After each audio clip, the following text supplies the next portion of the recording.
Tonight, Premier Andrew Furey says there will be an investigation into how authorities handled sexual abuse allegations in the Humby-Escott case. Plus, it was an emotional day outside Provincial Court in Clarenville today, with people gathering to seek justice in connection with the tragic deaths of two young women.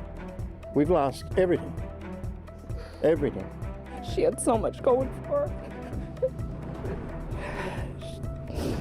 I'm Terry Roberts. I'll have that story coming up.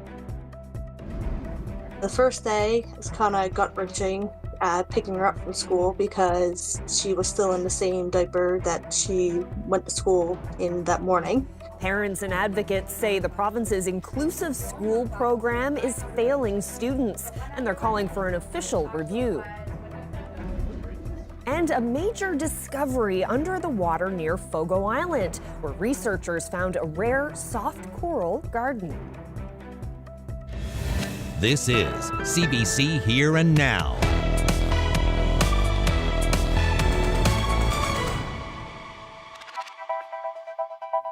Good evening and welcome to Here and Now. We begin tonight with more from our CBC Investigates team. The Premier says there will be an investigation into how allegations of sexual abuse were handled by authorities in the Tony Humby-Bruce Escott case. Now, this comes after CBC Investigates reported on unsealed court documents that gave an account of what police and social workers knew and when. Ryan Cook reports.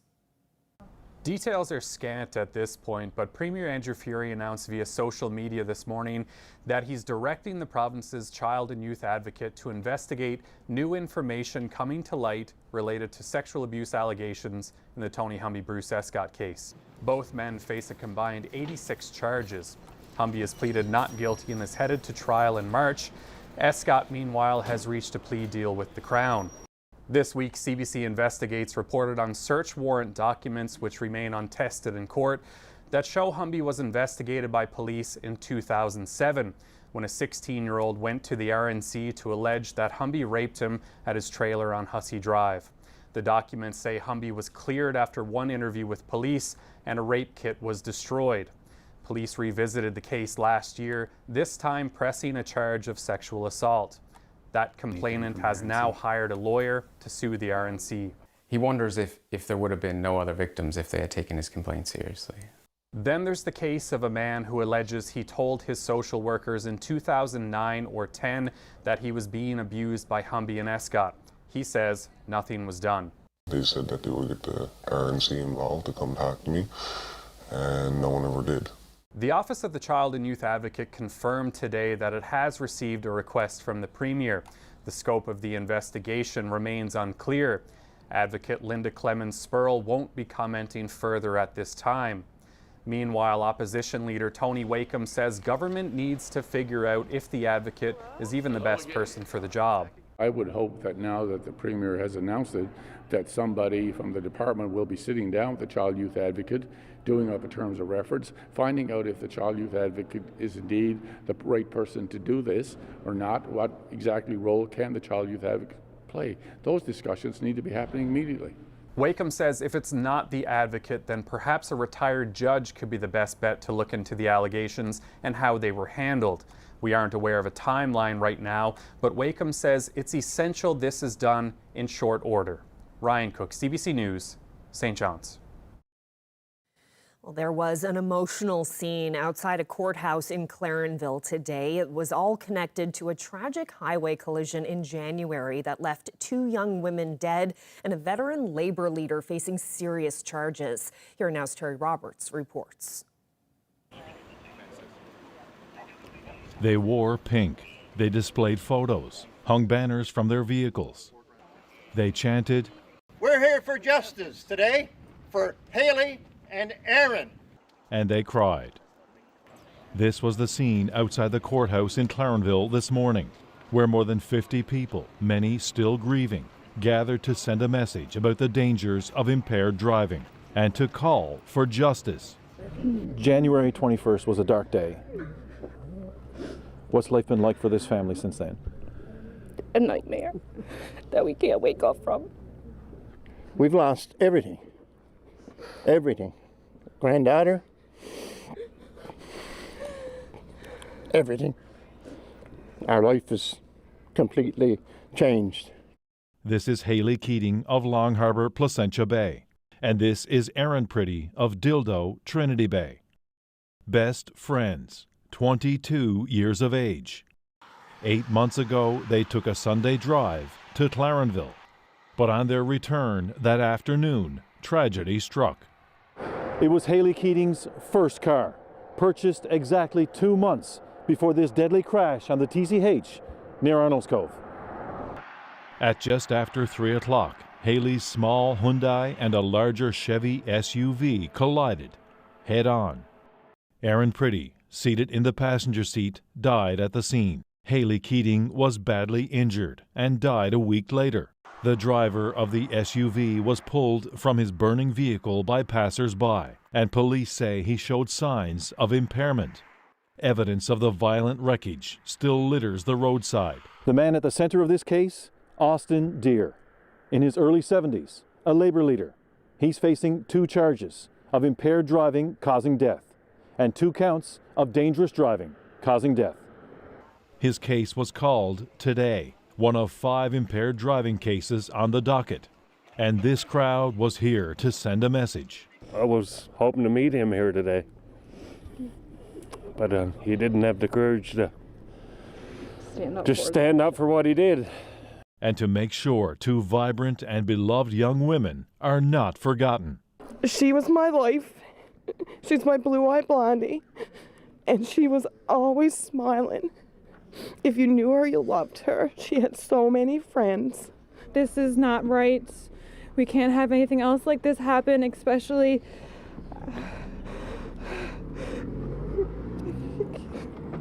This is not right. Our girls are gone. You know, knowing that somebody made that choice that day to drive when they weren't in the right state of mind or body to do so, it's very hard to come to terms with that it could have been avoided. The journey through the legal system for this case is far from over. Austin Deere was not in court today and was represented via video conference by his lawyer. And the matter was set over by Judge Paul Noble until late November. Terry Roberts, CBC News, Arnold's Cove. Well, that was just some of what Terry heard today. You can hear more from the friends and family of Haley Keating and Erin Pretty. That interview is up now on our website, and the video is also available on the CBC app for your smartphone. Well, Suncor has pleaded guilty to a pair of charges stemming from a workplace injury on board the Terra Nova FPSO in late December 2019. That's when a worker fell from a ladder inside a tank while doing gas testing on board the vessel. The employee was flown to hospital. The CNLOPB didn't charge Suncor until 3 years later. Now, Suncor has admitted it did not take all reasonable measures to ensure the health and safety of their employees, and didn't make sure every worker in a confined space area wore a safety harness that was properly attached to a secure anchor. The CNLOPB fined the company $90,000 for the offenses. Suncor also had to pay $20,000 to CNA's Health and Safety Management Program.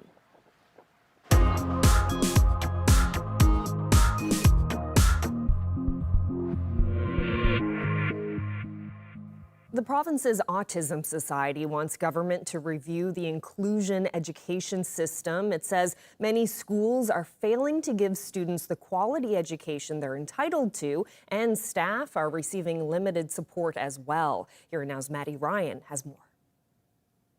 As we near the end of the first month of the school year, some families are still struggling to access the proper support. That's according to the Autism Society of Newfoundland and Labrador. It wants a review of inclusive education in the province, and it wants it now. ASNL says students have a right to quality education and extra support if needed, but many schools are missing the mark. Unfortunately, we're hearing there's a lack of access to the support services that should be available, whether that's one-on-one IRT support, whether that's student assistance support, or speech therapy. We're hearing that there are definitely barriers within that from day to day. Farrell's hearing from teachers who feel underprepared and parents like Lindsay Rumbold of Corner Brook. Her daughter, Layla, is just starting school. Rumbold felt optimistic after meeting with staff to discuss her needs, but felt very different when she picked her up after the first day of kindergarten. She has ASD, she's nonverbal. She requires full assistance with toiletries, eating.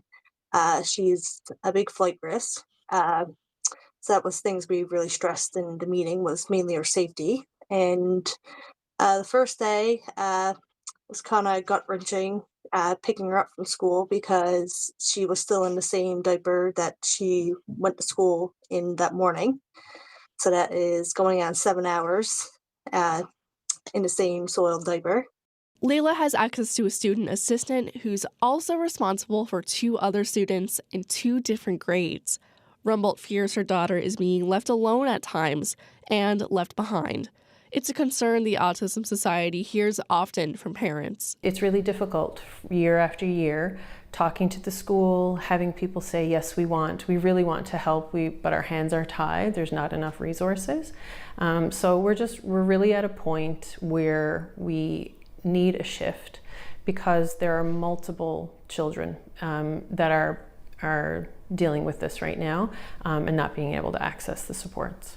The Autism Society wants more funding for support staff, professional development, access to specialized services, and regular reviews. It's launched a petition to address these concerns, and parents like Rumbold are going public with their stories. We've recently been having weekly meetings, other parents with children with exceptionalities and stuff, and coming up with goals and to try and get the government to hear us. There's a new local Facebook group called Children with Exceptionalities Deserve an Education, another place for families to connect, share their experiences and their concerns. The Autism Society says the time to act is now. CBC has reached out to the Department of Education for a response, but we've yet to hear back. Maddie Ryan, CBC News, St. John's. Well, big news from the harbourfront in St. John's. An Indigenous-led group has purchased the 140-year-old dockyard. Horizon Naval Engineering, Halibut First Nation, and Nova Scotia-based Member 2 First Nation made the announcement today. The new owners say the deal will keep the current management and staff in place, but did hint that expansion could be coming.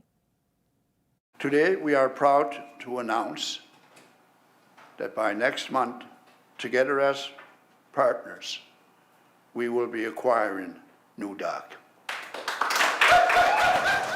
This came about initially as a result of a relationship between the current owner, Paul Antle, and Chief Michelle Joe. We looked at how we may support the opportunity to acquire the shipyard and to support the future growth of the shipyard, and decided that we'd talk to our other First Nations friends about participating in this opportunity for us so that we could execute on the plans that we have in mind. It is a very big day. It's hard not to be emotional. This is a real moment for our First Nation. It's our first real big step into economic development, and it means a lot to our community. It's own source revenue that's going to allow us to grow and to offer benefits to members through programs and services that we can't access right now, and to get further into economic development. And working with New Dock is something that we have tradespeople, we have qualified workers, so we're looking forward to expanding and working with them and providing our own First Nations qualified individuals for businesses like New Dock. Welcome opportunities like this. Member 2 is known for getting into business and making sure that it is successful and stays successful. And it's a great piece of reconciliation that's really actually happening. It's not just being talked about. This is a real great example of where reconciliation is at work. As far as it goes for boat builders, the Indigenous people of Turtle Island are the original boat builders. Our people here on this island would travel to visit Chief Terry's people over his way. So it's significant in so many ways. It's hard not to be emotional when you think about the many layers of what this means for our communities. Right back to 1949 when the government said we weren't here, but we're very much here. We're right here on the front dockyard.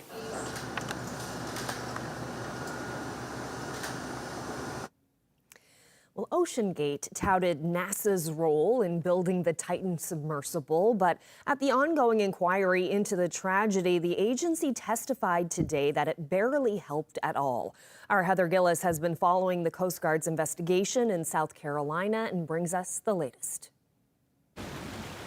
While NASA and Boeing both did some work for OceanGate, the companies testified today it wasn't much. NASA had an agreement in 2020 to do some consultation and construction, but the pandemic derailed any actual building.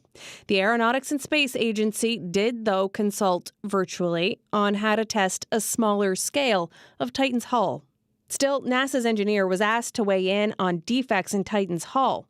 OceanGate sanded out wrinkles of its carbon fiber, not common, Justin Jackson testified, because defects, he says, should be analyzed. So, I mean, I would assume that you would, run some type of analysis to, knock down your properties. You're not getting your stiffness that you originally wanted, so your buckling performance is going to change. OceanGate wanted to mention its work with NASA in a media release, Jackson said, but NASA refused. The language they were using was getting too close to us endorsing. So it was our folks had some heartburn with the endorsement level of it. Another big player, Boeing, did a pre-feasibility study for OceanGate in 2013 and then later helped with its monitoring system. An engineer with that company said new designs should have been made with hull defects in mind. Our expectation would be not that the hull got thinner, but the hull would have gotten thicker in order to account for some of those potential defects. Another voice, a former Marine inspector with the Coast Guard near Seattle. He inspected another of OceanGate's subs. He says CEO Stockton Rush didn't like rules preventing that sub from diving deeper than 45 meters. He did express on multiple occasions that regulations were stifling his innovation process. He says he never inspected Titan, but recalls seeing it on a barge once and said Titan had letters approving it to be designated as an ocean research vessel, meaning it could dive deeper and take scientists aboard. Then there's Titan's monitoring system. Yesterday, engineer Bart Kempler weighed in on that, sharing his suspicions, saying that just because sometimes the system appeared quiet doesn't mean the sub was safe. So they would turn it off. Sir, I'd really, since we're still investigating that. Okay. Tomorrow is the final day of testimony, with the U.S. Coast Guard expected to take the stand and another OceanGate employee. Heather Gillis, CBC News, St. John's.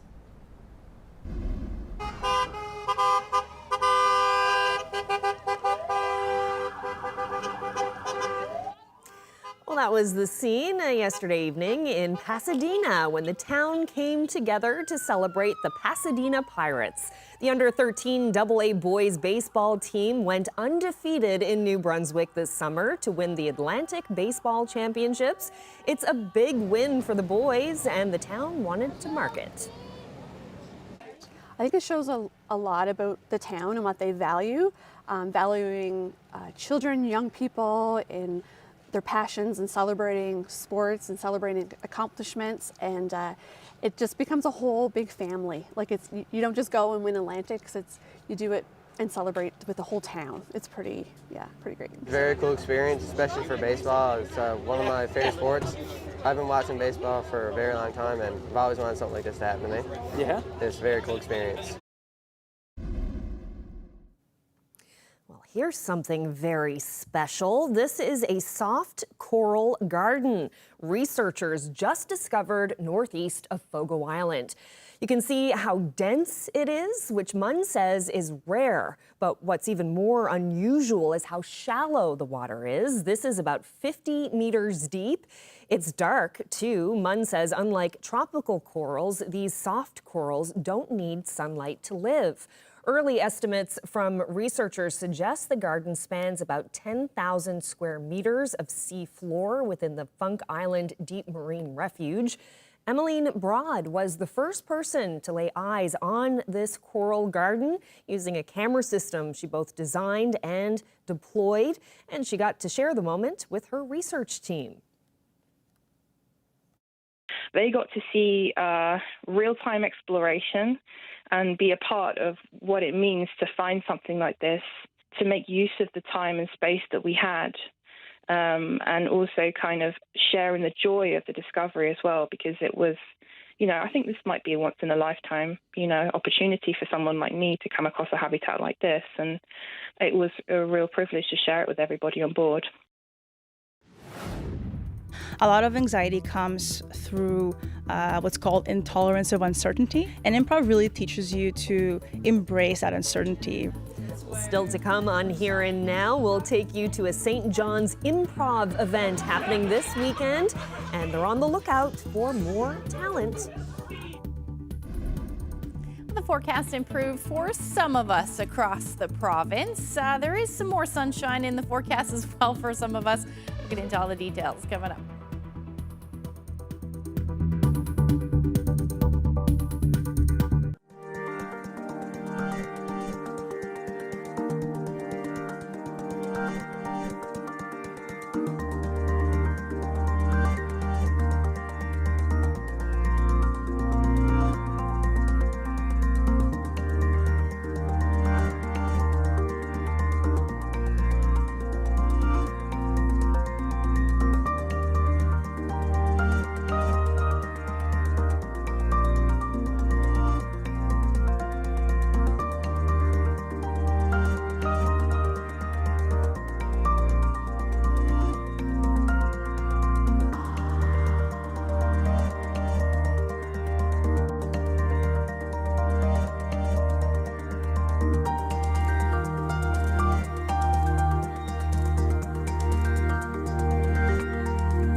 Ashley, I've been hearing Florida officials putting out lots of warnings to people there about Hurricane Helene, and in particular the storm surge that's expected to come with that storm. incredible amounts of storm surge. I've been listening to what the Hurricane Center is saying, and they're using words like catastrophic and life-threatening when it comes to this storm surge. Anywhere from 15 to 20 feet is what they're talking about. Let's take a look at what's happening now. We are hours away from seeing the eye make landfall somewhere in the Big Bend area of Florida. But starting to see the radar, you can see just how large this storm is, expanding pretty much the length of Florida. Currently a Category 3 hurricane with sustained winds of 205 kilometers per hour and wind gusts of 250 kilometers per hour. So this is going to continue to track north. And again, you can imagine with those winds and really why we're seeing such significant storm surge possible. Now, this is going to continue to track north. The one thing about this storm, too, is that the winds are going to extend well into the southern states there, potentially into Atlanta. We're talking about the amount of wind that we're seeing is quite significant. So most of Florida, well, all of Florida is either under a tropical storm warning or a hurricane warning. But if I show you just how large the wind field is with this storm, these are winds sustained over 63 kilometers per hour or more. So most of Florida in that, and then again, even up into Georgia. So definitely, unfortunately, not a great storm for areas of Florida. Now, like I said, yesterday and all week, we are not going to see effects from this system as we head into the next couple of weeks, or next couple of days, I should say. It is actually fairly quiet weather-wise, considering it's a lot more foggy today, though, in the eastern areas of the island. Here in St. John's, we are seeing that fog visibility down to 1.6 kilometers, and we're looking at winds around 7 kilometers per hour. So really not a whole lot of wind out there as well. 10 degrees with some showers and drizzle happening at the moment. But for the most part, most of us are sitting under a ridge of high pressure. In fact, weather through central, the west coast, up across northern peninsula, and most of Labrador, absolutely beautiful today. Now, we are seeing some cloud cover push back in for the western portions of Labrador as we see this area of low pressure bringing lots of rain to portions of the maritime provinces, and we are going to see some rain from this as we head through the next day or so as well across the island. Some of that cloud cover starting to make its way in now for southern areas of southwestern portion of the island. Temperature still 9-10 degrees in that onshore flow. The hot spot, Happy Valley Goose Bay, 21 degrees under beautiful sunny skies. And it is going to stay sunny as we head through tonight. And we can see that on the satellite. So really not a whole lot happening. And the clear skies through central are going to lead to some cool conditions tonight, calm conditions. So now it's your turn in central to see that frost advisory from Green Bay, White Bay through to the Bay of Exploits, including Grand Falls, Windsor, and down through the interior. You're going to see your temperatures, especially in low-lying areas, dip down to about +1 tonight. Again, if you have frost-sensitive plants, you're certainly going to want to cover them up. As far as getting into tomorrow, this area of low pressure is going to start to move in a little bit more. It's going to bring some cloud cover with it. Unfortunately, along northeastern Newfoundland, we are looking at the onshore flow continuing, so still some drizzle, fog, and some showers possible. But as the day goes on into Friday, we are going to continue to see that. So our temperatures tonight will sit around 6 degrees to 8 for most, 10 degrees in St. John's. And then into tomorrow, like I said, that cloud cover and rain will move in. Later on in the day, though, as you head towards central areas along the south coast, we'll see those showers first. But overall, 12 to 16 degrees through the day. Up across Labrador, staying in those lovely conditions. Temperatures are still in the upper teens, mid to upper teens, and plenty of sunshine. This sticks around. I'll get into the details a little later. I'm Adam Walsh, host and producer of The Signal. I'm just getting the old vehicle all warmed up and ready to go out of town because we're spending 2 days on the road in 2 different communities. Thursday, we will be at the Public Library in Old Perlican. Friday, the Beta Verde Brewing Company. We're going to roll in, talk to folks about what's on the go at each community, a bit about community history, and the road ahead. That's Thursday and Friday on The Signal, 12:05 on the island, half an hour earlier in Labrador, with me, Adam Walsh.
Org.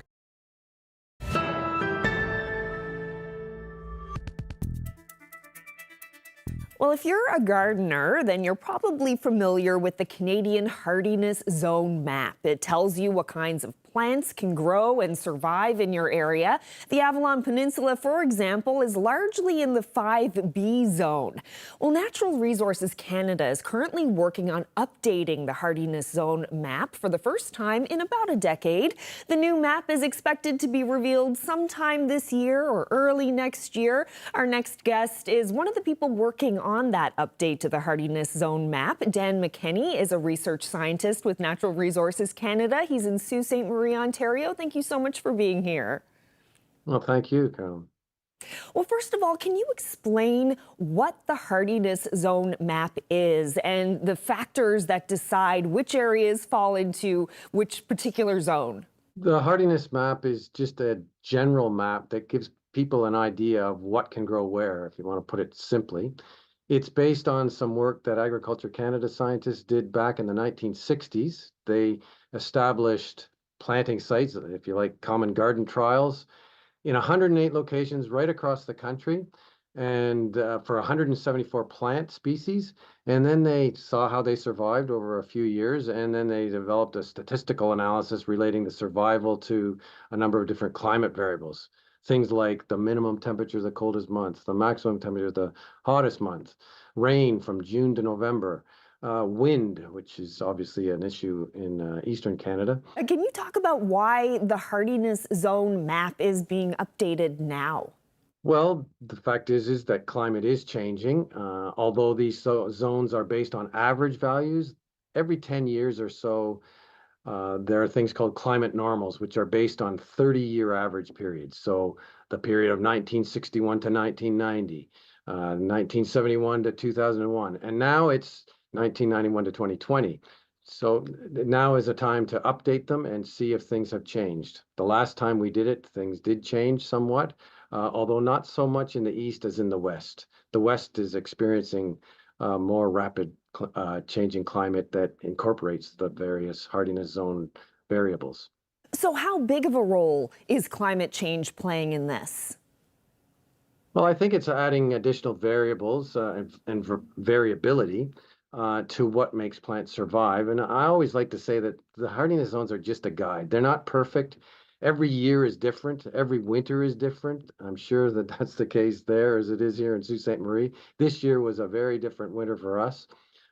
So you really can only take this zonation as a guide. So do you think we could see a change in the Hardiness Zone here in our province, in Newfoundland and Labrador? I mentioned, for example, that the Avalon is largely 5B. So could we potentially see a change to like 6A or 6B?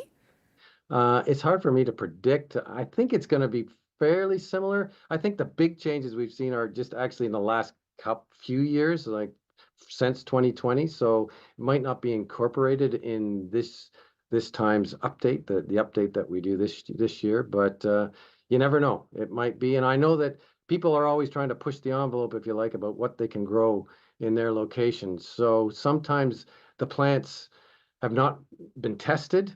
And so some gardeners may want to test things and see what happens, but it all depends on the kind of risk they want to take with their investment. Well, Dan McKenney, I really appreciate your time. Thank you so much. Thank you very much. Well, for a more local perspective, I asked Todd Boland for his thoughts on how gardening has changed. Boland is a horticulturalist with Botanical Garden in St. John's, and he says he's noticed a change in seasonal conditions over the years. I guess I've been keeping track of the weather myself for the last 40 years, and I can honestly say our springs are getting more delayed. It seems like the month of April and May in particular, and even into June, I mean, we're hearing January all the time, and that's only like a new term that's been coined. So, we're noticing it's getting cooler in the spring.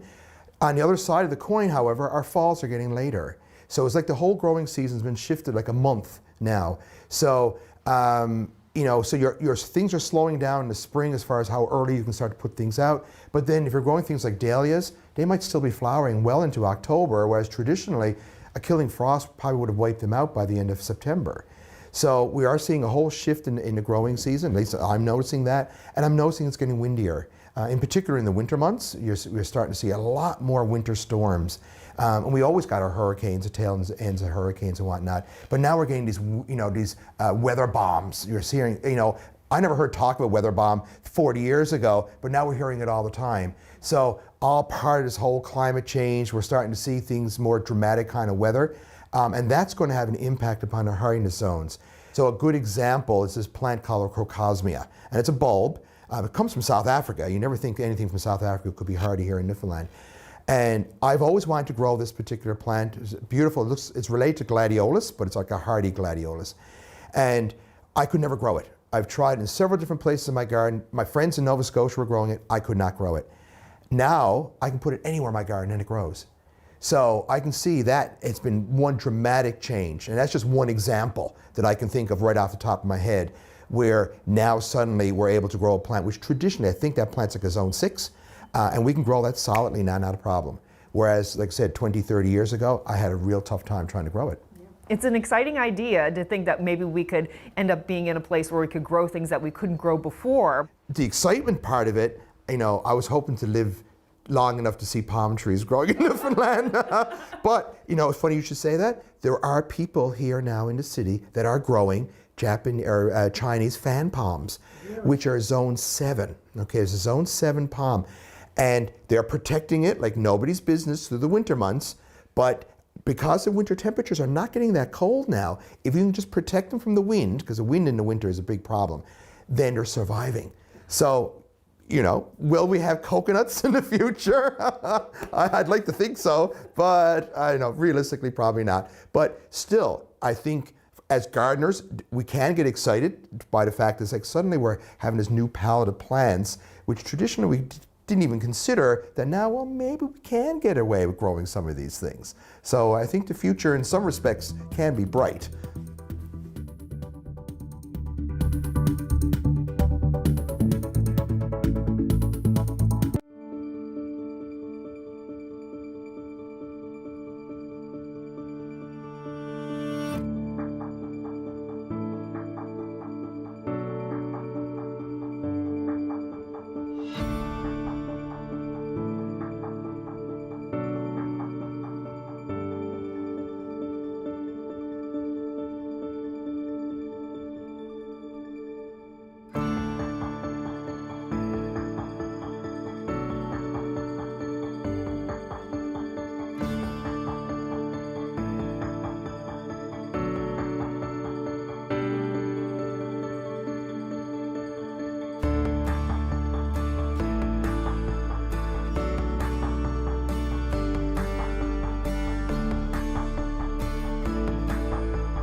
Well, we'd like to take a moment to sing the praises of some of our CBC NL colleagues who are being recognized for their outstanding work by the Radio Television Digital News Association. There's one house that I will never forget. There was a separation between the walls and the floor and the ceiling, and it was held together by foam insulation. Sheltered, a CBC investigative series, has won for Best Enterprise Journalism in Atlantic Canada.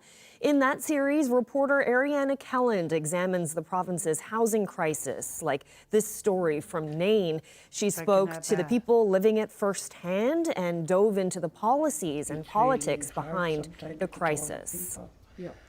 I have never claimed Mi'kmaq identity, and I'm not going to. And then there's this story, Walking the Line from March, also from our Ariana Kelland, delves into the complicated topic of Indigenous identity and clarifies claims made by then MUN President Vian Timmins. And congratulations are also in order to CBC Radio's On the Go with host Chrissy Holmes. They won in the feature news category for Finding Purpose After Fiona, an emotional story about Norm Hicks, the man who lost his wife when the post-tropical storm struck. And who could forget this one? Zach Gowdy took us inside one of the grubbiest, most dangerous and dilapidated buildings in all of St. John's. The painstaking process of demolishing the Grace Nurses residence and doing it safely, that took home the top award for Best Feature News. And it's a hat trick for Ariana Kelland. She's taking home the top award also for Best Continuing Coverage, and that's for her series called Police and Public Trust, exploring what unreleased police discipline files told us about conduct at the RNC. Congratulations to all the teams recognized at the RTNDAs.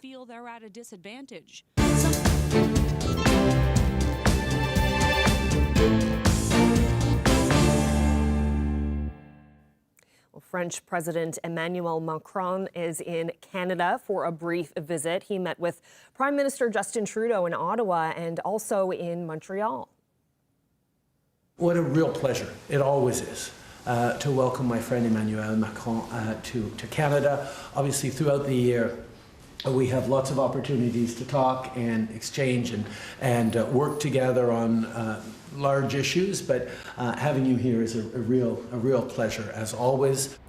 The two leaders discussed numerous issues ranging from the wars in Ukraine and the Middle East to unrest in Haiti, foreign interference and the environment. The two leaders attended a luncheon in Montreal, and the French president met with Quebec Premier François Legault.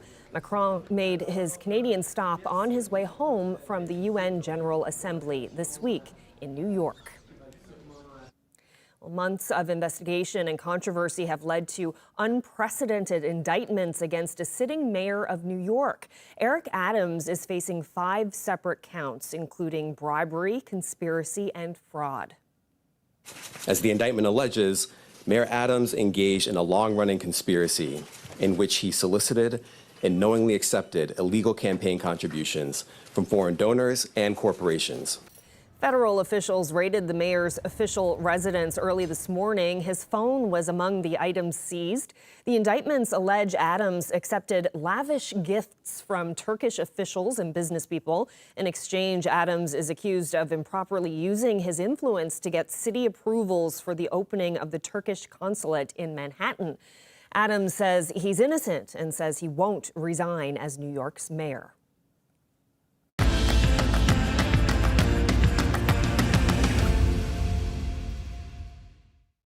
I'm here with some of the people from St. John's Improv. They're putting on a very special event on Saturday, and they're going to tell me all about it today. What is improv? Improv is basically the art of making things up on the spot, and there's many different ways to do it. You can do it through games, through longer scenes, or creating a full show. I am the deep talk descendant of Captain Poopy. So everything is spontaneous, there's no script, no director, and a lot of it is inspired by audience suggestions. It's not fair, it's my turn to be the Rice Krispian. And there's something to be said for a bunch of people laughing at something you just made up. People who are socially a little scared of it, and then people who are just stand-up comedians and actual actors, we can all blend together and make a lot of fun happen on stage on the fly. A lot of anxiety comes through what's called intolerance of uncertainty. Huge! This big? No, it's this big, Mom! This big? And improv really teaches you to embrace that uncertainty, right? Embrace the unknown. I'm a tree. I'm a leaf. I am a guy ready to chop down the tree. We're actually bringing a special workshop designed for people with social anxiety, where we're going to be bringing practices from improv, breathwork, and yoga. I'm a termite. I'm a house. I'm the log that the termite is eating. Saturday, we're going to have our annual community party, so we call it the end of summer party and do a parade. And it's going to be a show and a party where we celebrate our community. You're right, you're right. Oh, which wire should I cut? Which wire should I cut? Red or blue? Red or blue? And basically, we're going to have pairs of improvisers doing scenes on stage based on audience suggestions. So this is just a great way to learn about improv and see it without feeling, like you have to jump in and try it. 4 words. Eat some Rice Krispies. Okay? Eat some Rice Krispies. We're really excited about the breadth of classes that we're going to be providing. You don't have to be an actor or an extrovert to enjoy improv or benefit from it, and we're trying to make it as accessible as possible for everyone. Looks like they're having lots of fun, and that end of summer party you just heard about is taking place this Saturday at Aaron's Pub in St. John's. St. John's Improv will also be a part of Atlantic Canada's biggest improv tournament for the 2nd year in a row, and they're looking for more duos to sign up. The deadline is the end of the month. Stay with us. Ashley will be back with your forecast coming up.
details.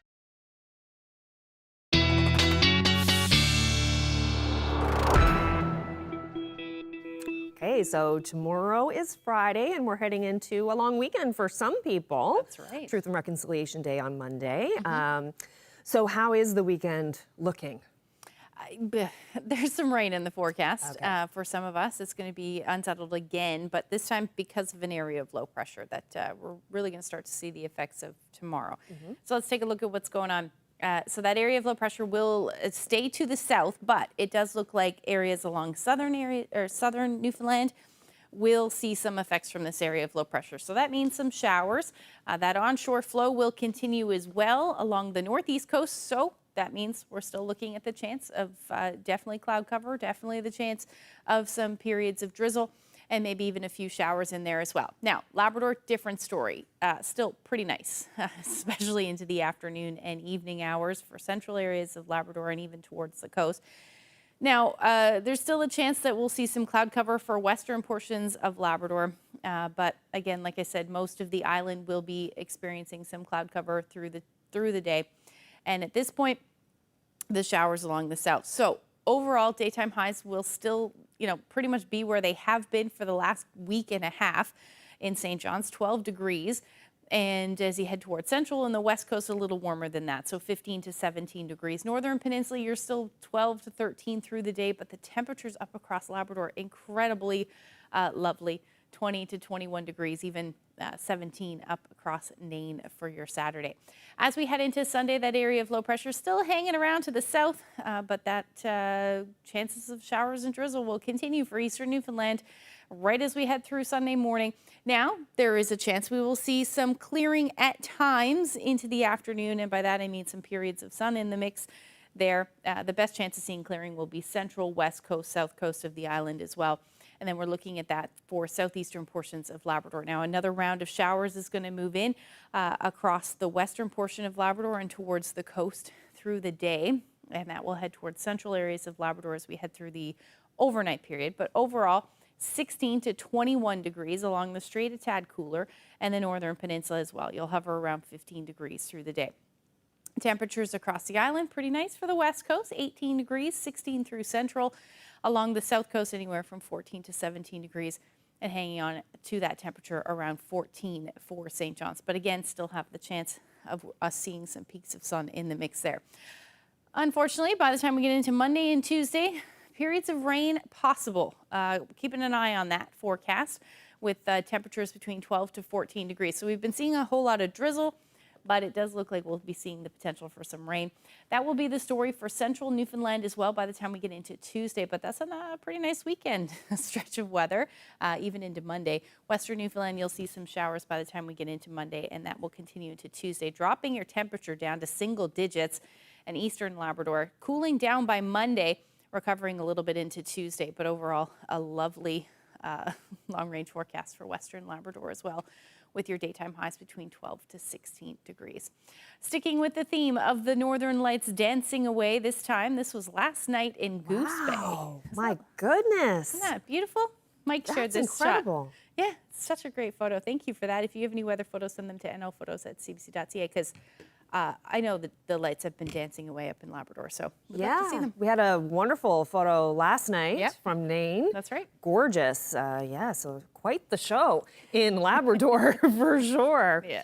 And before we leave you, we just want to share some more of that video that we showed you earlier in the show of the coral. Just have a look at this as we leave you this evening. Incredible video of the coral captured off of the coast of Fogo Island. Yeah, it's a soft coral garden that researchers have just discovered. It's rare because of how dense it is and how shallow the water is where it was found. Yeah, beautiful colors too. Apparently these corals don't need sunlight to live, and who knew? Just off the coast there's all of this beauty beneath the surface. Thanks so much to Fisheries and the Marine Institute for sharing this video. Just fascinating stuff. We'll leave you with these pictures tonight. Thank you so much for watching.